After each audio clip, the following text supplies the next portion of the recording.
சிந்திப்போமே. 1636 கலைமகள் கழல் இணை கருத நிலைமை நீடுதல் தலைமையோ. ஸ்ரீ வாகீசர் விளக்குகிறார். ஒளி வீசும் முழு நிலவை போன்ற ஒளி உடைய தாமரை கொட்டையையும் மகரந்த துகள் படிந்த வெண் இதழ்களையும் துளை உடைய தண்டினையும் கொண்டது தாமரை மலர். வண்டுகள் ரீங்காரம் செய்யும் தாமரை மலர் அது. அந்த தாமரை மலர் எதும் பீடத்தின் மீது எழுந்து அருள்கிறாள் கலைவாணி.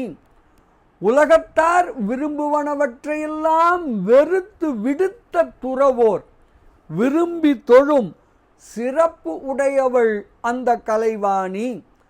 இப்படி தீமையெல்லாம் கெடும்படியாக வீற்றிருக்கும் ஆதி நாயகி ஆகிய கலைமகளது திருவடிகளை சிந்தையில் கொண்டு தியானித்தால் கலை ஞானத்திலும் பின் மெய்ஞானத்திலும் நிலை பெற்று நிற்றல்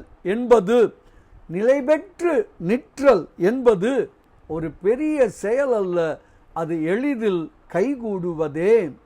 இப்படியாக மெய்ஞானம் பெற கலைவாணியை துதிப்போம் என்று விளக்குகிறார். பாடலை காணலாமே.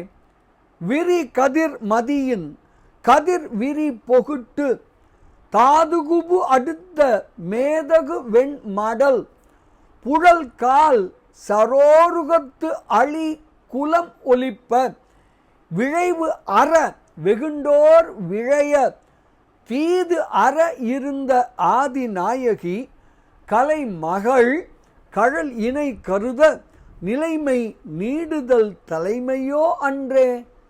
ஸ்ரீ வாகீச முனிவர் இப்படியாக தன்னுடைய ஞானாமிர்தம் எனும் நூலின் 3வது அகவலில் விளக்குகிறார். கலைவாணி பணிவோம், மெய்ஞானம் பெறுவோம், பேரானந்தத்தில் திளைப்போம் திளைப்போம் திளைப்போம். இனிய வணக்கம். சிவாய நம.